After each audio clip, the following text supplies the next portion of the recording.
Ricardo doet getuigenis. Gilbert Ricardo, bekend als leider van de partij Mio Curaçao. Hij stopte alleen kort na de verkiezingen, maar hij was overal zichtbaar hier op Curaçao. Na de verkiezingen ging hij voor een medische behandeling naar Santo Domingo, de Dominicaanse Republiek.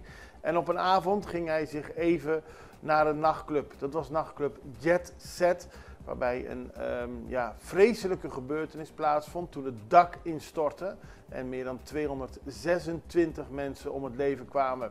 Ricardo ging net voordat het dak instortte naar de uitgang, maar kon toch niet weg omdat er al allemaal zaken uit het plafond in de weg stonden, zodat hij niet weg kon gaan.